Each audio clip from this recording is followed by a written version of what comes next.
The scent of old paper and freshly brewed coffee was the smell of my life. For 31 years, it had been the backdrop to my existence, a comforting aroma that permeated my corner office on the 14th floor of the Norcross Systems Tower. From my window, I could see the entire sprawl of Denver, the Rocky Mountains a majestic, jagged promise on the horizon. I had watched this city change from this very vantage point, just as I had watched Norcross Systems grow from a fledgling startup in a converted warehouse into a multi-state logistics software giant. My name is Teresa Langford, and at 59 years old, I was the Director of Compliance, a title I had earned through decades of meticulous, unwavering dedication. I started as a junior analyst fresh out of college when the company was just a dozen people with a big dream. I'd survived 4 mergers, 6 different CEOs, and countless rounds of so-called strategic realignments.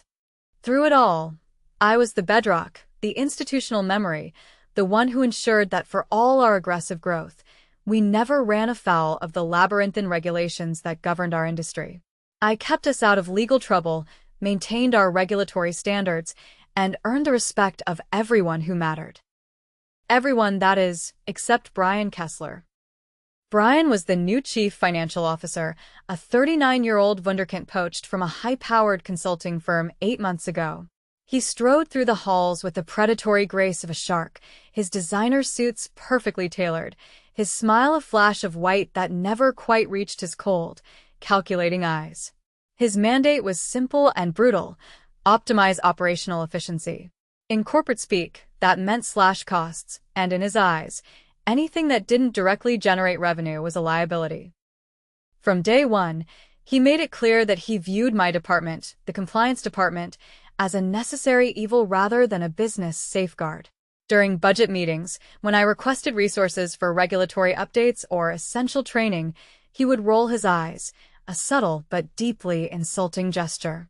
He questioned every expenditure, every consultant fee, every training session that kept us ahead of industry changes and out of the courtroom. He saw my life's work not as a shield protecting the company, but as a bloated expense on a spreadsheet. The tension between us was a low hum in the corporate symphony, an unspoken discord that everyone felt but no one dared to address.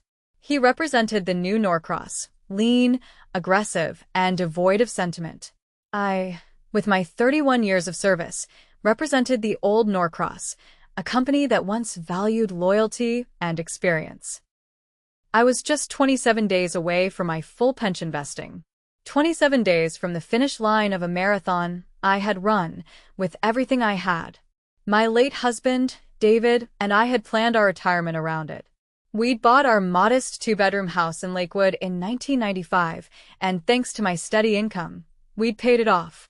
The pension was the final piece of the puzzle, the key to a future of comfort, travel, and spoiling the grandchildren I hoped to have someday. After David passed, that pension became more than just money. It was the culmination of a life we had built together, a promise I had made to both of us. That Tuesday morning began like any other. I'd arrived early, reviewed the latest FDA compliance bulletins for our medical logistics clients, and was preparing for a meeting about upcoming DOT certification renewals. The coffee was hot, the mountains were clear, and the hum of the office was just beginning to build. At 10 a.m., an email from Brian's assistant pinged in my inbox. The subject line was chillingly vague: meeting request. My heart gave a little lurch. Brian never requested meetings with me unless it was to question my budget. I walked down the long corridor to his expansive corner office, the plush carpet muffling my sensible heels. His office was the antithesis of mine. Mine was filled with 30 years of memories, industry awards, photos from company milestones, a framed picture of David and me on our anniversary trip to Yellowstone. His was a sterile landscape of glass, chrome, and mahogany. Not a single personal item was in sight. "Teresa, come in." "Close the door," he said, not looking up from his computer. He gestured to one of the 2 severe-looking chairs in front of his massive desk. I sat, my back straight, my hands clasped in my lap. The air was thick with a tension that felt different, sharper than our usual budget squabbles. He finally turned his gaze to me, his expression unreadable. He slid a thin folder across the polished mahogany surface. It was a practiced, dismissive gesture, like a card dealer tossing away a losing hand. Effective immediately, he began, his voice flat and devoid of emotion. Your position is being eliminated due to restructuring. The words hit me like a physical blow. I felt the air leave my lungs, my vision tunneling slightly. Restructuring. The age-old corporate euphemism for firing someone you didn't have a real reason to fire. I stared at the folder, then back at his impassive face. 31 years. Your department's functions will be absorbed by legal, he continued, adjusting his perfectly knotted designer tie. This is purely a business decision, Teresa. Nothing personal. The board needs to see immediate cost reductions and, frankly, compliance can be handled by our legal department going forward. Nothing personal. The most personal betrayal of my professional life, and he waved it away as a line item on a balance sheet. My heart was pounding, a frantic drum against my ribs, but decades of corporate discipline held my expression in check. I would not give him the satisfaction of seeing me break. I see, I said, my voice surprisingly steady. The severance package is quite generous, considering the circumstances, he added, a flicker of something relief in his eyes that I was taking it so calmly. 12 weeks of pay, plus your accrued vacation time. You'll need to sign this by Friday, or the offer is rescinded. You'll get nothing. Sign this by Friday, or you get nothing. An ultimatum. A threat. 12 weeks versus the full pension I had earned through 31 years of dedicated service. The mathematics were insulting. I stared at the document that would end my life at Norcross, the document that stood between me and my full pension. That was all it was. 27 days. Something felt deeply wrong about the timing. Too convenient. Too calculated. In all my years at Norcross, I had never seen anyone terminated this close to their pension eligibility. Company policy, a policy I myself had helped draft, explicitly protected employees within 30 days of vesting from termination, without significant cause. He knew. This 39-year-old CFO knew exactly what he was doing. I nodded calmly, though a fire of pure, unadulterated rage was beginning to burn in my chest. I understand, I said. I reached for the folder, my hands steady. I'll review this carefully. Good. I appreciate your professionalism about this, he said, already turning back to his screen, dismissing me. He seemed relieved that I wasn't fighting back, that I wasn't making a scene. He had underestimated me. He saw a woman approaching retirement, a relic of a bygone era, someone who would quietly accept her fate. He didn't see the fire burning behind my calm exterior, or the network of relationships I had built over 3 decades in this industry. He didn't understand that in my line of work, documentation was everything. As I walked out of his office, I caught my reflection in the lobby's glass doors. I looked like any other woman approaching retirement, graying blonde hair neatly styled, a conservative business suit, sensible shoes. Invisible. But I didn't feel invisible. I felt like a dormant volcano, and Brian Kessler had just kicked the rock that was holding back the eruption. I returned to my office on the 14th floor, the same corner space I had occupied for the past 8 years. The walls were lined with regulatory certificates, industry awards, and photographs spanning my career at Norcross. There was the picture from our first major software deployment in 2003, my team beaming with pride. Another from the company's 20th anniversary celebration, a younger me standing beside the company founder. And dozens more, chronicling the evolution of both the company and my role within it. My assistant, Patricia, a bright young woman I'd mentored for the last 4 years, looked up from her desk as I entered, her eyes wide with concern. Teresa? I heard rumors. Is everything okay? I'm clearing out my office, Patricia, I said simply. My position has been eliminated. Her face went pale. But you're so close to retirement. Can they do that? Apparently they can, I replied, my voice hard. I began removing personal items from my desk drawers, each one a small piece of my professional life. The stress ball from our 2015 audit marathon, squeezed countless times in late-night sessions. The coffee mug my dear friend and mentor, Ruth Delgado, had given me when she retired 6 months ago. It said, "Compliance Queen." A framed photo of my late husband David, taken during our anniversary trip to Yellowstone, his warm smile a constant source of strength. As I placed these small treasures into a cardboard box, the shock began to recede, replaced by a cold, clarifying anger. Patricia lingered in the doorway, clearly wanting to say more but uncertain how to help. She, more than anyone, understood how integral I was to Norcross's operations. I handled everything from FDA compliance for our medical logistics clients to transportation regulations for our freight management systems. My departure would leave a massive knowledge gap, a chasm that couldn't simply be absorbed by the legal department, who knew nothing of the day-to-day operational nuances. The box containing 31 years of my professional life fit easily in the trunk of my Honda Accord. As I drove through downtown Denver toward my home in Lakewood, I couldn't shake the feeling that something deeper was happening at Norcross. Brian's termination speech had been too polished, too rehearsed. The severance contract had been prepared in advance, with specific clauses that seemed designed to prevent me from seeking legal recourse. I had seen enough corporate maneuvering over the years to recognize a setup when I encountered one. The timing was suspicious, the explanation was weak, and most telling of all, Brian had seemed nervous, despite his confident performance. He kept checking his watch and glancing at his computer screen, as if he was following a predetermined script. My phone rang as I pulled into my driveway. The caller ID showed Patricia's number. "Teresa? I had to call you. After you left, Brian came down to your office with 2 people I didn't recognize. They spent an hour going through your files and computer. When I asked what they were doing, Brian said they were securing sensitive materials for the transition. Did they take anything?" "They took all my records," I said, a knot tightening in my stomach. "Performance reviews, cost-benefit analyses, documentation of compliance successes, everything that would prove my value to the company." "That might work in our favor," a new voice said on the line. It was Ruth Delgado. Patricia must have looped her in. "Taking your files could be seen as destroying evidence. And besides, I have copies of your performance reviews in my HR files. You've been rated exemplary for 8 consecutive years." I felt a surge of gratitude for Ruth's foresight and loyalty.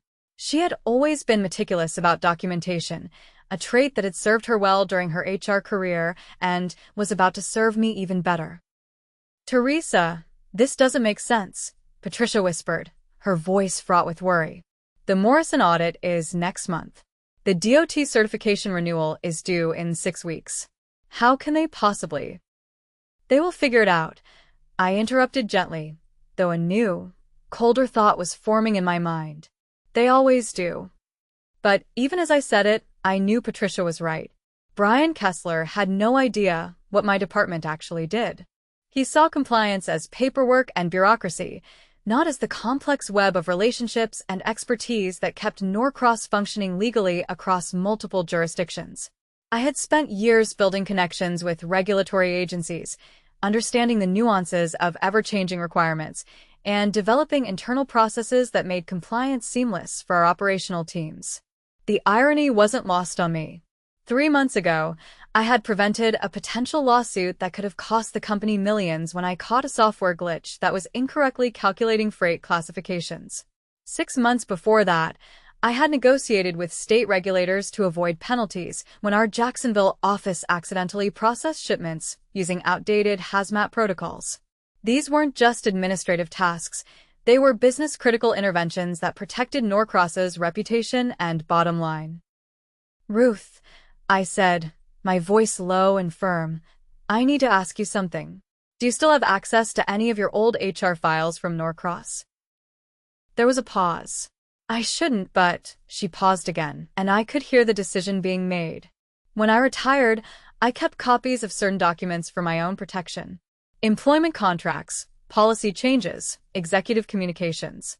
Things that might be relevant if anyone ever questioned decisions I had made during my tenure. I never thought I'd need them this soon.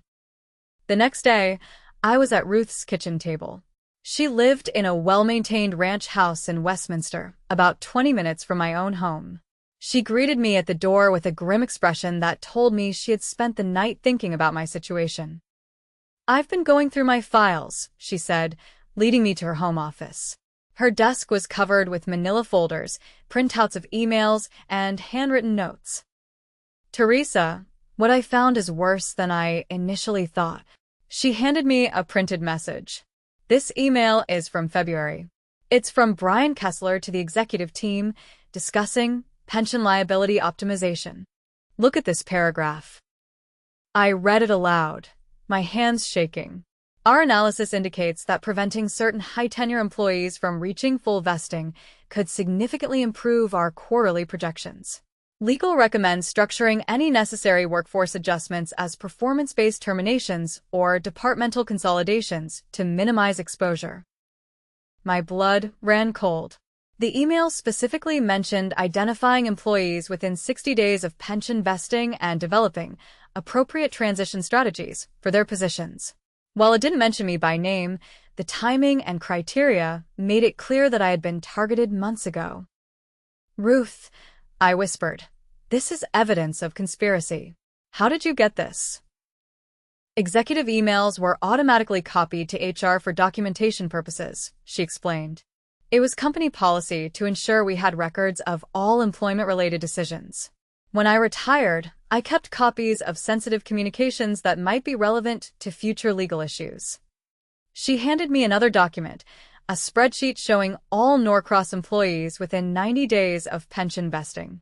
My name was highlighted in yellow, along with 3 others: James Morrison from IT, Sandra Williams from Sales, and Robert Chen from Operations. Next to each name were notes about potential restructuring opportunities. "Teresa, you weren't the only target. They're planning to eliminate anyone who's about to become expensive in terms of pension obligations." I felt sick. This wasn't just about me. It was a systematic plan to cheat long-term employees out of their earned benefits. "Have any of the others been terminated yet?" I asked. "Not yet.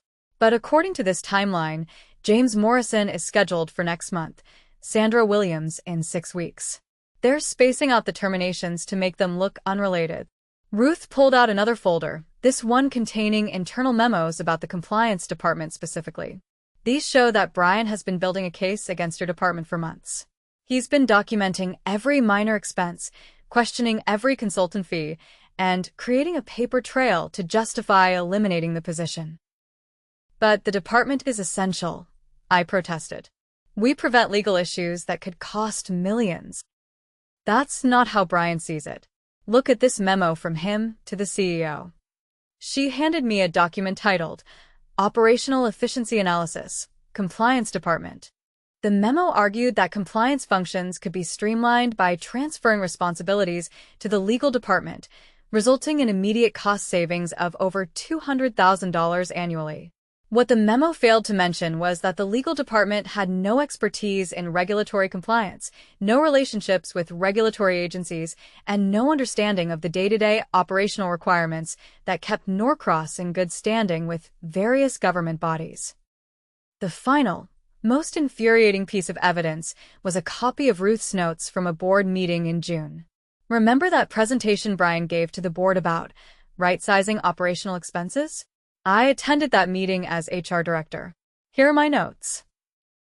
Her handwritten notes were detailed and damning. Brian had presented a 5-year plan that included strategic workforce optimization, targeting employees with the highest benefit costs. He had used charts and graphs to show how eliminating legacy personnel could improve profit margins by up to 12% annually. When board members had raised concerns about losing experienced employees, Brian had dismissed their objections by arguing that institutional knowledge was less valuable than operational agility in a rapidly changing technology sector.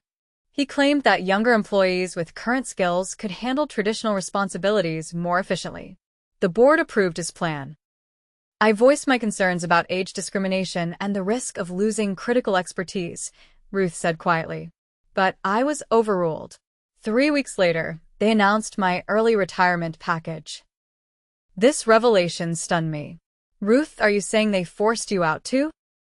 Not exactly forced, but strongly encouraged. They offered me a very generous early retirement package and made it clear that my traditional approach to human resources wasn't aligned with their new vision. I was tired of fighting corporate politics, so I took the deal and left. She sighed, a deep, weary sound. I realize now that my departure was part of the same strategy that is now targeting you. By removing the experienced HR director who might object to questionable employment practices, Brian had cleared the way for implementing his pension dumping scheme without internal resistance.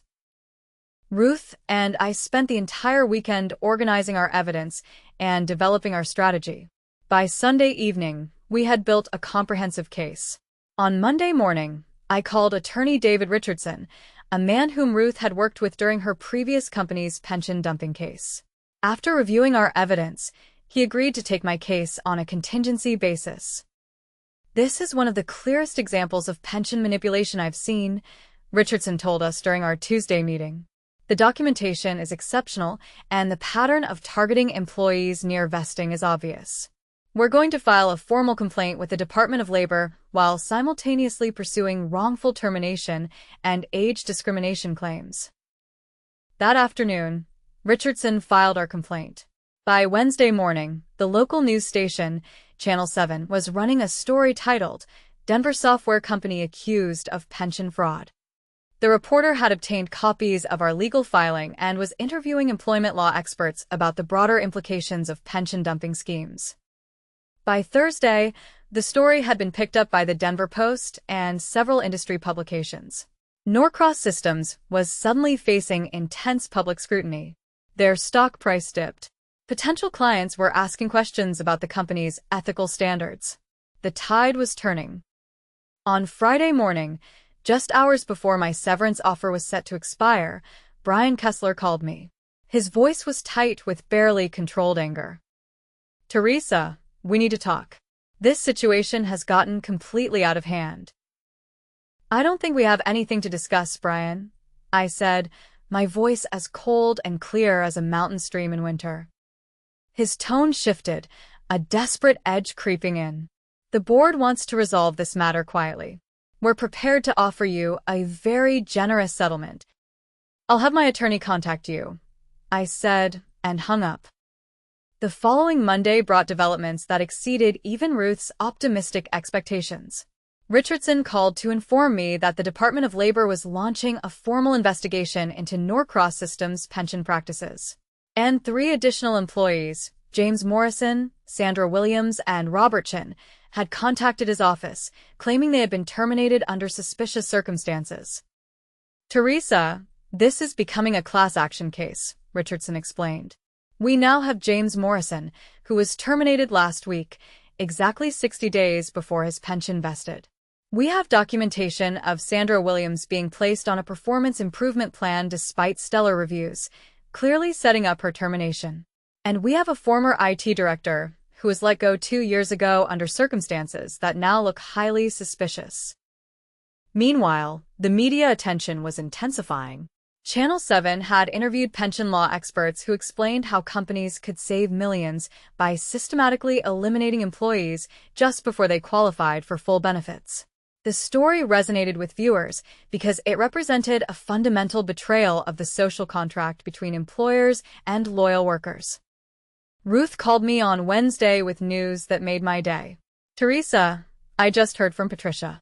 Brian called an emergency meeting yesterday to announce that the compliance department is being reconstituted immediately. Apparently, 3 clients have raised concerns about regulatory oversight, and the Morrison audit next week has become a crisis because nobody understands your old procedures." She chuckled. "Are they offering you your job back?" "Not yet. But Patricia says Brian looked absolutely miserable during the meeting. The board has apparently been asking very pointed questions about why they eliminated such a critical function right before major compliance deadlines." I smiled. The wheels of justice were turning, and Brian Kessler was being crushed beneath them. As I studied the documents spread across Ruth's desk, I realized that my termination was just the beginning of a much larger problem at Norcross. Brian Kessler wasn't just stealing my pension. He was systematically dismantling the institutional knowledge and experience that had made the company successful for over 3 decades. Ruth made fresh coffee while I continued reviewing the documents.